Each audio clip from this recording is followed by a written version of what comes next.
Hi, I'm Judy. And I'm Tamara. Welcome to Balance Not Boring, the wellness podcast that's not about extremes or perfection. Just real conversations on balancing your mind, body, and soul in our bustling city of Dubai. So grab your tea and get comfy with us. Oh, and fair warning, you will learn something. So welcome back to Balance Not Boring. Super excited to be here for episode 9, No Filter, Just Skin.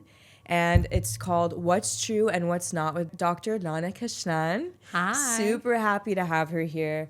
So we are going to be talking all about skincare today, but it's a special episode because we know a lot of us are confused on what's real and what's fake when it comes to anti-aging and skincare. So you're in for a treat because today we're debunking viral beauty trends once and for all. So we're excited to have you here because I know you're coming all the way from the US. Yeah. And we basically want to introduce you and what you've done and what you're doing now. So just to go quickly through your intro, the talented Lana Dr. Kashlan is an American board certified dermatologist based between Chicago and Dubai at the Skin Experts Clinic here in Dubai. Known for blending an artistic eye with advanced medical technology, Dr. Kashlan holds a psychology background from Northwestern, a medical degree with honors from the University of Illinois at Chicago. We have to say that. Yeah, I know. It's very good. And a dermatology residency at Boston University. She then went on to found out the Modern Skin Dermatology Center in Chicago, where she created her signature non-cookie cutter approach to aesthetics. So today, as a key opinion leader for Allergan Middle East and an invited speaker at global dermatology and plastic surgery conferences, Dr. Kashlan continues to redefine beauty through individuality, wellness, and results that leave patients fresh, rejuvenated, and confident. So today, what we'll be chatting about is all about changing beauty standards, social media trends gone wrong, rating skincare treatments, and AI imposter dermatologists. If you're into all things skin and looking your best, this is a really eye-opening episode, so stay tuned. Unfortunately, my co-host Tamara can't be here because, as you know, she's about to give birth. That's amazing. Anytime, so Good wishing luck her to all the her. well wishes. Yeah, Yes, it's not going to be the same, but we'll try to make up for it in the episode. So the first section we want to go into is filtered versus real skin.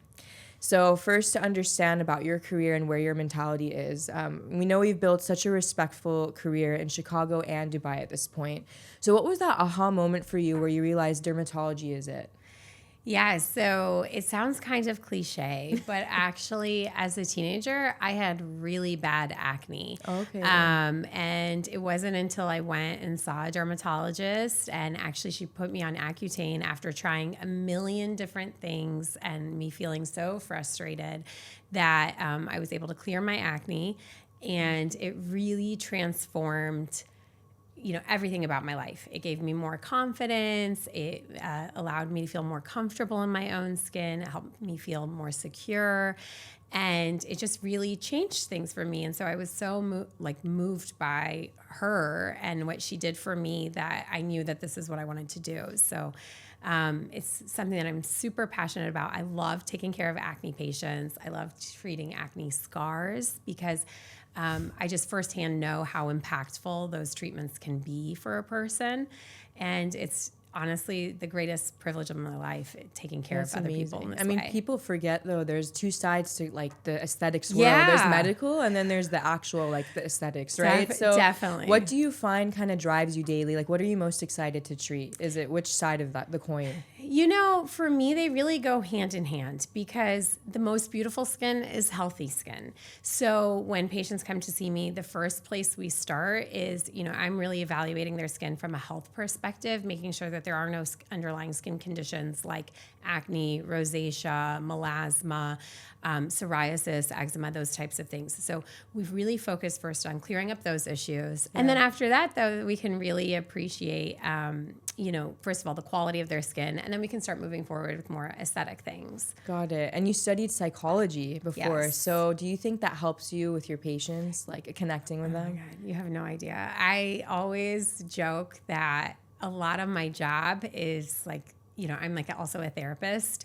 I love that. And they tell you about their problems. Yeah, look, I think at the end of the day, for skin disease, let's talk about like unhealthy skin. So skin disease, when you suffer from a skin disease, it is so incredibly like mentally impactful. It really can wear on people's mental health, and it can cause social anxiety. It can cause, professional anxiety. I mean, this is the way that the world sees you. And so a lot of times patients can have a lot of insecurities based on what's on their skin. So being able to help people from that perspective and to help them look better, but then also feel better is just, that's my why. That's exactly, it's so rewarding. Yeah, I'm sure. it really, really is. Especially because you're helping people in a way that they can see right before in front of their eyes. And so it's really, really gratifying. So there's a huge psychological component to aesthetics and to dermatology. A lot of times I always start my consultations, for instance, by handing you the mirror and asking you, okay, when you look in the mirror, what is it that you notice? Or what is it that you're seeing when you're looking at your pictures and your selfies and things like that?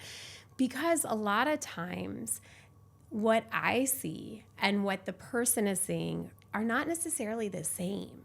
And so there is a lot of underlying kind of psycho-emotional issues sometimes going on. And so we want to focus on what you see as the number one priority. So that way we can help you not just look better, but really feel better. And you try to find a way to maybe like let them feel like themselves, but just their more youthful, rejuvenated self, 100%. right? 100%. We're steering away from perfectionism. I know this about you. Yeah. So then I would say the biggest mistake that I see when people come in for their consultations is if they bring me a picture of a celebrity or somebody else and say, oh, I want lips like hers, or I want a jawline like her. Really what we're trying to focus on is looking like the best versions of ourselves and enhancing your natural features and really moving away from the idea of changing your features as opposed to just making them look their best. Yes, because these celebrity reviews that you see other dermatologists doing that we all know who we're thinking about. Yeah. Yes. How do you think that affects somebody? Because it's a whole different world, investment, different features. Like, is it a bad standard to look to? So this is like probably one of my least favorite social media content is when we see people trying to guess what treatments celebrities had. Honestly, it's like such an unrealistic standard. I mean, they have access to unlimited resources. And beyond that, this is their full-time job. And they're not doing just one thing. It's all the things together. So it's not just one laser. It's not just one injectable. It's not just one skincare product. They are doing all of the things. And so it really sets a very unrealistic expectation for people generally, not to mention the fact that their photos and their content is heavily filtered, it's heavily edited. As we know, like the things that you're seeing on social media, it's just not real. So I think that it's really dangerous to hold ourselves to these celebrity standards. And furthermore, like it really doesn't matter what treatment, certain celebrities had, because it really comes down to like what your skin needs and what your individual concerns are. The treatment that's best for, your friend may not be the best treatment for you. And the same thing applies to like these celebrities. Just because somebody tried, a laser or they had some new injectable, it doesn't necessarily mean that that's the best treatment for you. So it's good to have doctors like you who kind of, believe in that. Yeah, definitely. And emphasize that in your consultations. And that's why I'm moving into social media now. Yeah. So it's everywhere. All the advice, all the influencers, but they don't necessarily have medical degrees. So how do you kind of filter through inspiration from them versus misinformation? This is hard. And you're absolutely right. We're getting bombarded by so many sources of information nowadays. And unfortunately, a lot of it is anecdotal, right? So a lot of it isn't really evidence-based. It's not based on large studies that look at uniform populations or diverse populations. It's based on one person being like, hey, I use this product and I look so great and you should use it too, and without taking into like a context the larger picture. Unfortunately, there's also a lot of misinformation about credentials. And just because somebody's wearing a white coat doesn't mean that they're qualified to give advice. Similarly, just because somebody is beautiful and takes beautiful pictures and is an influencer and gives great content doesn't necessarily mean that they're qualified to give you skincare advice either. So I think it's definitely challenging. I would encourage everyone, really look into the background of the person that's showing up on your scroll, before you take their advice on what to buy or what to do. You want to see, is this somebody that has any experience in the skincare sphere? Do they have any reason to know what they're talking about other than their own personal experience?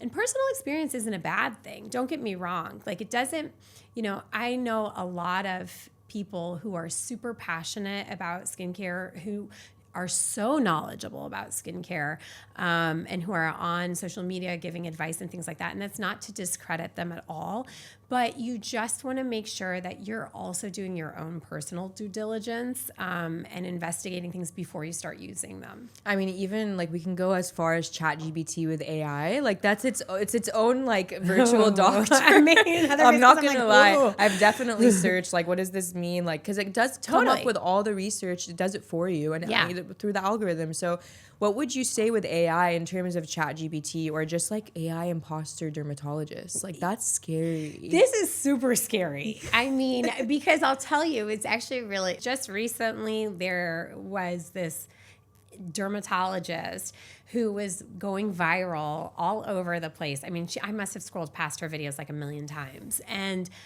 the whole thing was like AI generated. I mean, she looks like a real person. She's talking like a real person. And the whole thing was artificial. And she's talking about her 25 years of experience as a dermatologist. She does X, Y, Z, and all of this stuff. It's really, really, really scary. So, I mean, I just think that we have to be proactive users and proactive viewers of social media, where we're really taking it in, but we're also really doing a deep dive into analyzing and being critical thinkers of what it is that we're consuming and what is being displayed to us, and not just trusting the algorithm blindly. Even with ChatGPT, I'm like a heavy ChatGPT user. I literally, I'll be honest with you. I have outsourced so much of my life to ChatGPT. I use it on a daily basis in so many areas of my life, and I love it. But there are times when ChatGPT makes mistakes. Yes. And it's not infallible. And so you really have to, take it with a grain of salt too. At the end of the day, like, nothing is going to be your own investigation. And one thing that's really challenging right now is there is like this kind of underlying movement of like distrust or mistrust for people who are medical experts or who are physicians, or scientists. I've seen a lot of these videos too, where people are kind of promoting this idea that like, these doctors are trying to poison us, or like big pharma mentality. Yeah, like exactly. They're just supporting like the there's business. like kind of this conspiracy theory mentality that's starting to like lurk into like medical aesthetics. And I would really caution people to really like take a step back. At the end of the day, like, your physicians, we go into medicine because we want to help people. And when we're giving our recommendations and our treatment plans for patients, we really try to have our patient's best interest in mind. And so that those conspiracy theories are really like, it's a bit far-fetched, especially when it comes to dermatology, I would say, because like, it's a liability at the end of the day for your clinic. You're not going to suggest something that might risk them to have a reaction. Like, I'm not here to poison you. You know what I mean? Like, I want you to get better. And so, like, a lot of times there's this idea that like, these products are toxic, especially with like skincare in particular, right? Like, it's less so now. Like, clean beauty is kind of starting to die down a little bit. But for a few years ago, there was like this really heavy movement towards like clean beauty, clean beauty, clean beauty.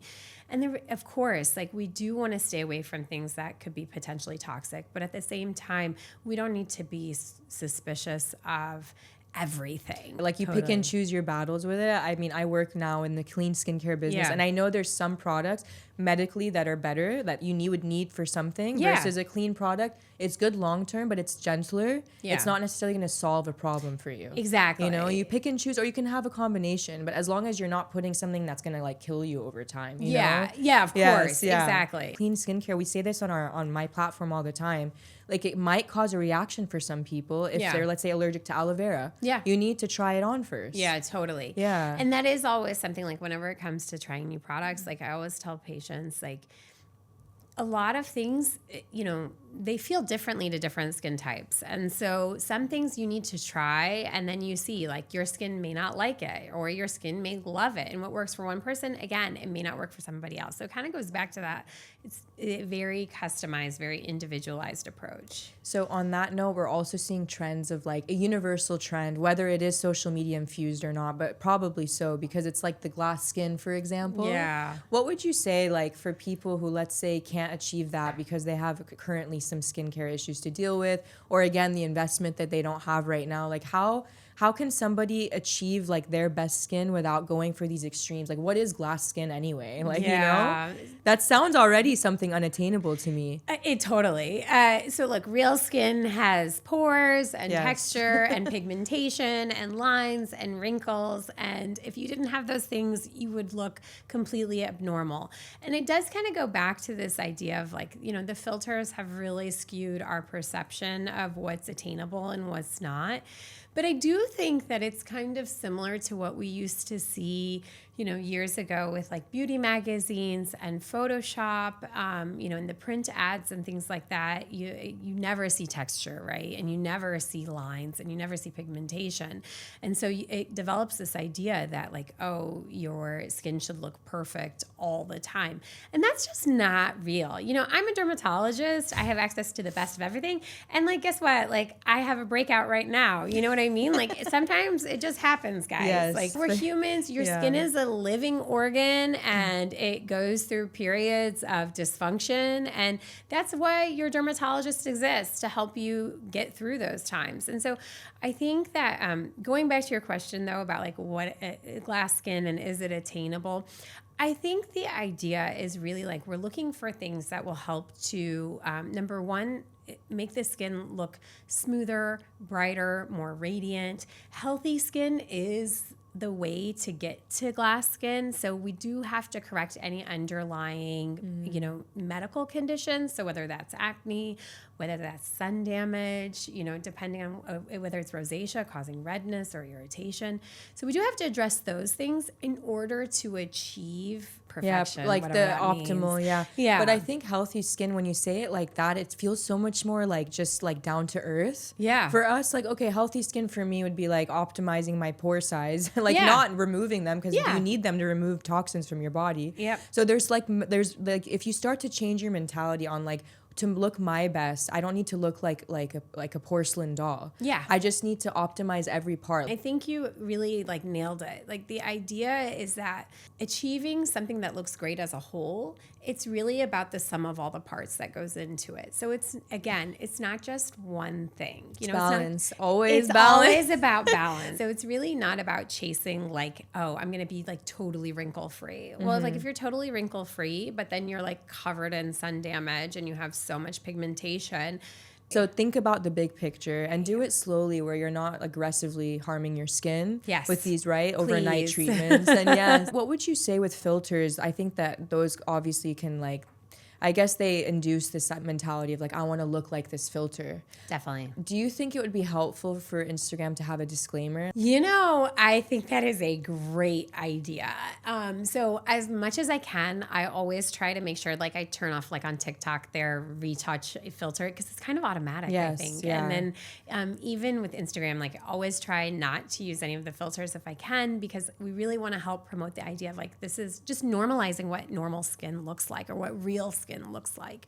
But I agree. I would love if Instagram and all these other social media platforms had like a little notice that this is filtered. Yeah, and that's like, I'm just worried for the future generations, because now if we're living in Yeah. our phones and like even like when we do these stories, we want to filter because that's just the norm. Like, you know your skin through virtual mirrors now Yeah. more than you look at yourself in a real mirror. 100%. So true. And even for instance, like I think we're also so much more, growing accustomed to seeing ourselves on the screens more than like what you said in a mirror. And it's So that's a new thing for us. It's so different because at the end of the day, like your in-person doctor, like I know you, I know your background, I know your health. I'm seeing your skin in real life in front of my eyes, which you cannot replicate with something that's like virtual or generic, just like on Google and things like that. And so ideally you have a open and trusting relationship with your doctor, and you can have like these real conversations where you talk about the things that you've seen.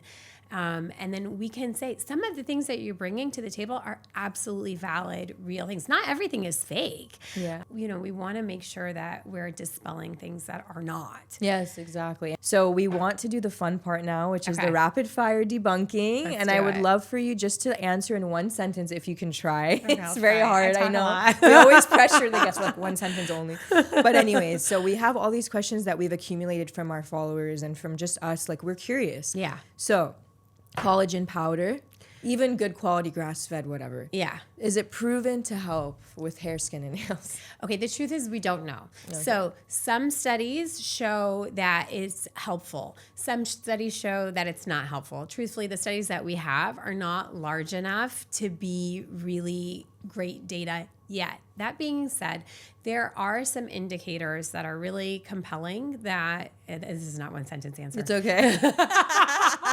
You're going to be here for 3 hours. Cancel your patience. Yeah, exactly. No, it's okay. So it's plus minus. But I do want to say one thing about the collagen powders. I think if you're a supplement person, go for it. It's probably not going to hurt, and it may help. If you're somebody who literally like can't even wear sunscreen, then like don't waste your time. Like there are the basics that we need to have in place for. And is skin purging after new products a real thing? It can be. Okay. Yeah, it can be. So it depends on the product. I would say, though, most of the time when patients come in saying that their skin has been purging, it's not as common as people think. That's what I would say. So oftentimes it's not actually purging. It's actually just what your skin was set up to do. So even though it feels like you wake up with a new pimple and it just appeared overnight, that pimple was actually brewing under the surface of the skin for like weeks in advance. And so it's not necessarily related to like what you did the day before, even though it feels like it is. Okay, so maybe it helps it kind of come out quicker to get rid of it. Like sometimes they can. Okay. Filler never dissolves on its own, as shown in some MRIs, as we've seen on Instagram. Sure. Is this really true, and can this cause pillow face over time? Yes, pillow face definitely is a thing. And there is such a thing as too much of a good thing, right? And so fillers are great in certain cases, in certain situations, in small amounts. But anything that's done again and again over time can have some potential side effects. Like your body is breaking down the hyaluronic acid that you have natively, and it's breaking down the hyaluronic acid that we're injecting into the skin. That process isn't like a light switch. So it's not like the filler is there one day and then it's gone. That gel is slowly being broken down by your skin's natural enzymes. And so even though, you know, we say like, oh, filler lasts like a year, what we're really talking about is the effect from the filler treatment lasts about a year, but the actual gel particles will still be there on a microscopic level to a certain extent, but it's just that the majority of it has been broken down, and so you no longer have, for instance, that lip plumping effect that you used to have when we freshly injected them. But it will always be slightly. There will more probably plump. always Yeah, still slightly. be some microscopic particles detectable. Yeah.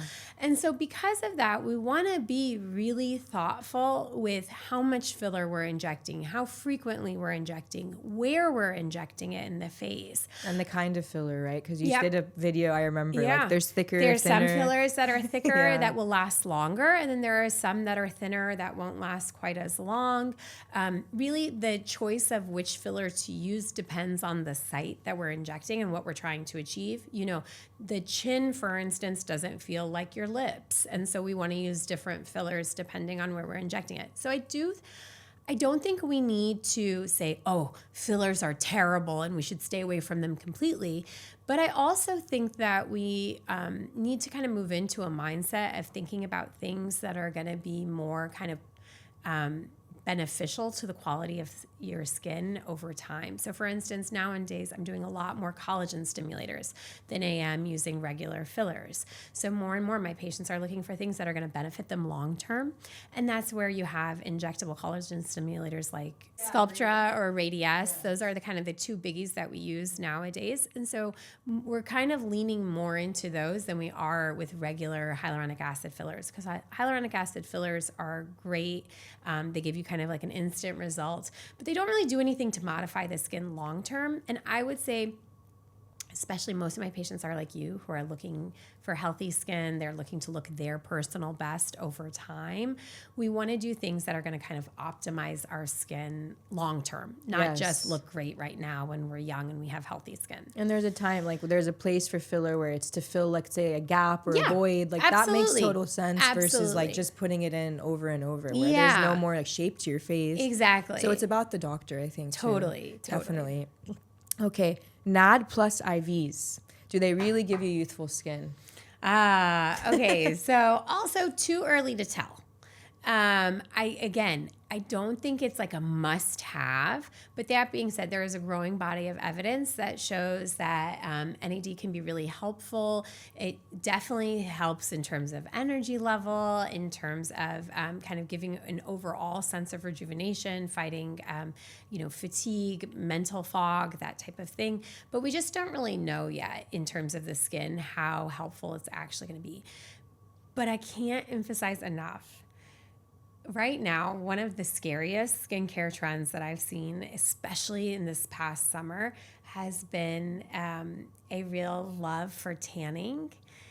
And none of these things matter if you're not protecting yourself from the number one carcinogen or the number one toxin for the skin, which is ultraviolet radiation, which comes primarily from the sun.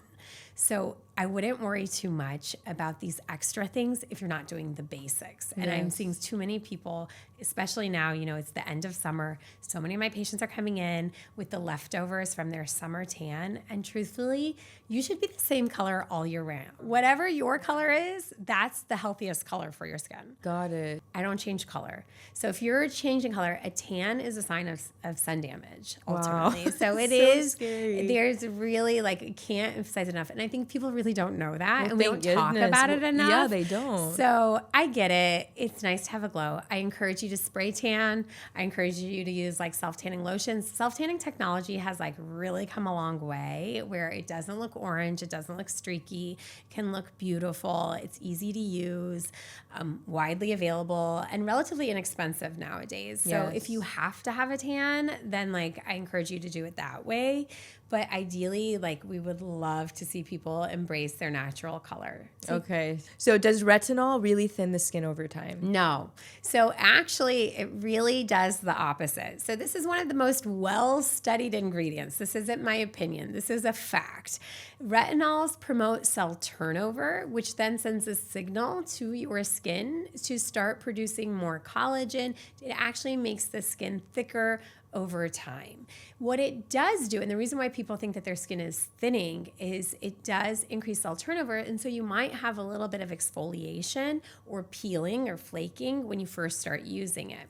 Now, the key with initiating retinol use is just to make sure to go low and slow. So you don't need the highest strength retinol. You don't need to use it every single day, and you definitely don't need to be like slathering it on. It is not a moisturizer. And there's different ways of applying if you have sensitive skin. Yeah. Absolutely.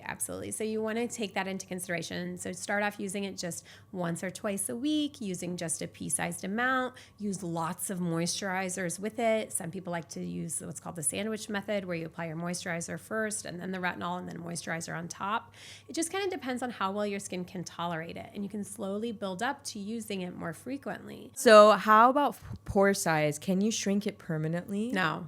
Unfortunately. Pores don't actually, first of all, they don't open and shut. So a lot of times people talk about their open pores. Your pores are always opened. A pore is like a hallway. It's always open. But sometimes the hallway is crowded with dead skin cells and, protein, keratin. And so that's why they appear more visible. And so that's what we see as like blackheads, or, like what people call big pores. But what we can do is when we empty that hallway, when we unclog the pores and decrease the amount of debris that's there, the pores naturally will be less visible.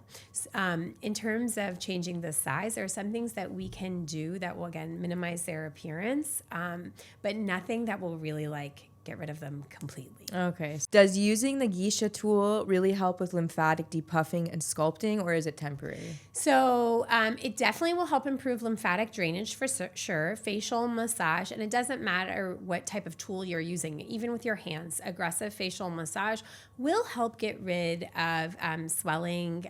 It will help promote lymphatic drainage for sure, but it has not been shown yet to produce any sort of long-term structural changes to the skin. So again, it feels good. It'll definitely depuff temporarily, but ultimately it's probably not going to change your underlying structure of the skin. So facelift Geisha tool. I don't think it has to be one or the other. Balance. Okay. Balance. So I do think that there's a middle of the road there, somewhere in between. We can exist. Gray area in between. Yeah, for sure. There are a lot of things we can do before you get to the facelift. Yes. That's also a question coming up. But is microneedling in a clinic the same as derma rolling or needle stamps at home? No, and it shouldn't be. Derma stamping or microneedling at home can be done safely. I'm not one of those people who's absolutely do not do it, but you really want to be mindful of how much trauma you're causing to the skin. And so in the clinic setting, number one, our microneedling devices are sterile and they're single use. So that's a biggie because we can help reduce the risk of infection. Number two, the depths are very controlled, so we can select how deep we're going to help prevent any excessive trauma and scarring. Microneedling is a tool we commonly use to treat scarring, but if you're overzealous with it, then it can cause scarring.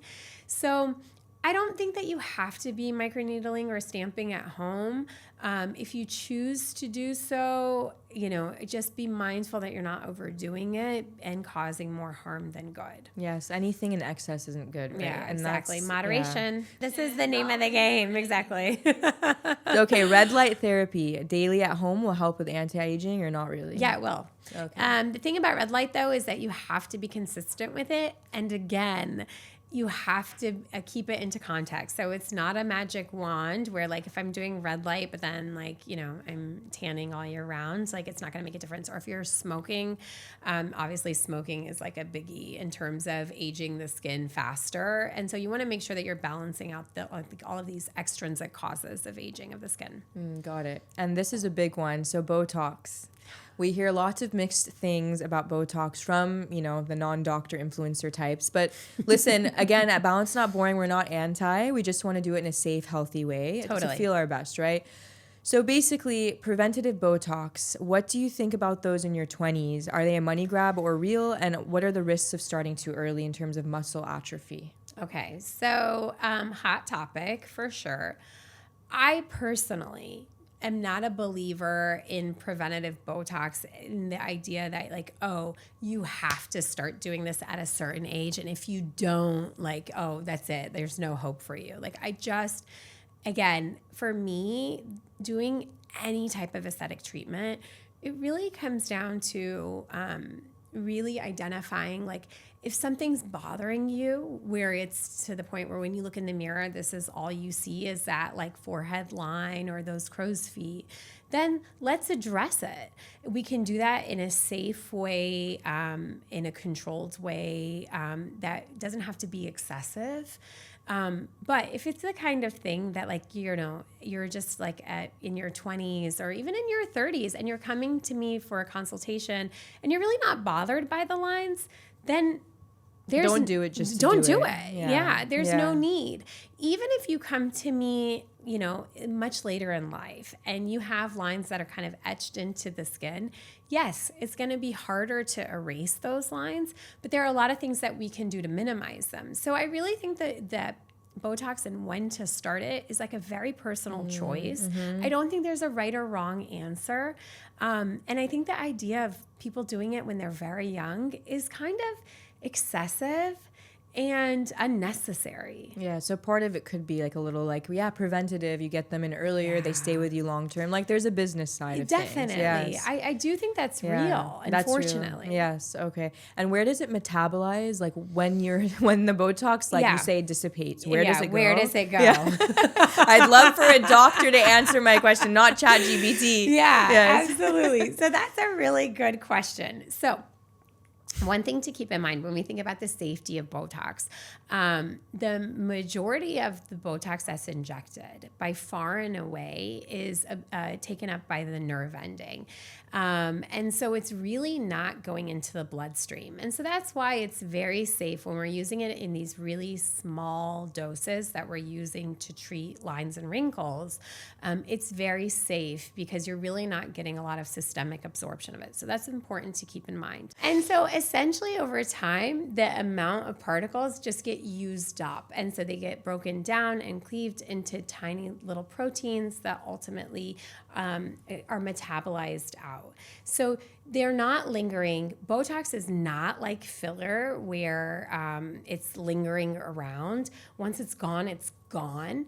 The strength of your muscles returns to the same intensity as it did before you ever had your injections. Okay. So this is the reason why, even if you've been doing Botox for many, many, many years, like I'll disclose, I've been doing Botox on myself as a patient since I was 25. So now like 15 years later. Yeah. And when my Botox wears off, my muscles come back with full force. So that same strength will still be there. Your muscles are remarkably resilient, for better or for worse. Got it. So there's no sagging really from that. No, so there's no real sagging from it. There's no real detriment from it. You could do it once and never do it again, and there's no real negativity. Fine. That's really relieving for us to know. So as we're running out of time, sadly, I would love the last section to be the rapid skin or invest. Okay. Salmon DNA. Invest. PRP and or RFP. Invest. Microneedling. Yes. Okay. Secret RF. Yes. Ultra clear. Yes. Morpheus 8. No. Hydrofacial. Yes. Threads. No. Oh, can you elaborate on that one? Yeah, because I didn't know your reaction. That one for me is a hard no. I don't even offer it to patients. Wow. So threads are one of these things that basically these are sutures that are inserted into the skin. They hook on to the skin under the surface. They're pulled really tightly, and the idea is that they create like a lifting effect. They look great immediately after, but they do not last, and they can have a lot of complications, including things like causing scarring. They make future facelifts more difficult. They can potentially poke through the skin surface. And they're very expensive and they're very painful. So because of that, I just don't think that they're worth it. It's not worth it. Wow, that's really good to know because it seems like an easy alternative for facelifts. But no. Just go for the facelift. Just go do the real thing. Go big or go home, man. Like, if we're at that point, just go for it. Yeah, exactly. Okay, tretinoin. Yes. Retinol. Yes. Gel manicures. Ooh. Yeah, this is a controversial one. I want to know myself. Okay, so this is one that's really hard for me personally because, I get gel manicures. So Recently, as you know, in the EU, they banned an ingredient in gel manicures called TPO because it was shown to have potential toxicity. Now, the asterisk and the disclaimer with this is that the studies that this is based on were in animal studies that were ingesting the TPO. So obviously, that's not the same thing as being a human, and it's obviously not the same thing as having it applied to your fingernails. So I think that from a toxicity perspective, certainly we should try to look for TPO-free alternatives. But that being said, I don't think we have to avoid them completely. But I will tell you that as a doctor of hair, skin, and nails, the healthiest thing that you can do for your nails is actually skip the manicures altogether. There's really no healthy polish for your nails. The best is just to keep your nails trimmed short, try not to do too much cuticle trimming, and actually let your nails breathe. Yes, because cuticles are kind of the barrier for bacteria, right? Yes. So excess is better than the whole thing. Yes, exactly. Please try to avoid doing excess cuticle trimming. So that's where for instance, we hate Russian manicures because they are very aggressive. Trendy, I know yes. they're trendy, but sometimes trendy is not the best for you. That's really good to remember. Soft wave. Yes. Yes. Exosomes. Yes. Hair laser removal. Yes, definitely. Okay. Best investment you can make. Really? But does it Yes. depend on your hormones So- and fluctuations? Yeah, so definitely. So here's the thing about laser hair removal. There's a few things. So you definitely need to see a physician before you go for laser hair removal. So I would not just go straight to, a salon because depending on your skin type, you can get such a thing as paradoxical hair growth, particularly for facial hair. So you want to make sure that you're a good candidate. You want to make sure that the place that you're going to has the right laser for your skin tone to help reduce the risk of causing any burns. And then you will need maintenance down the line. And certainly, yes, if there are underlying hormonal issues, you may not be very successful with laser hair removal. So that's also really important to consider. Facelift, I know you're okay with it, but when would you recommend a time frame you should consider? So I'll tell you. Again, I think it's a very personal, very individualized choice. I think there has been this trend towards doing facelifts at younger and younger ages. And I don't really think that's necessary. I'm a non-surgical person, and I can tell you that if we're doing the right things from a non-surgical perspective at the right interval, we can really postpone that facelift for a very long time.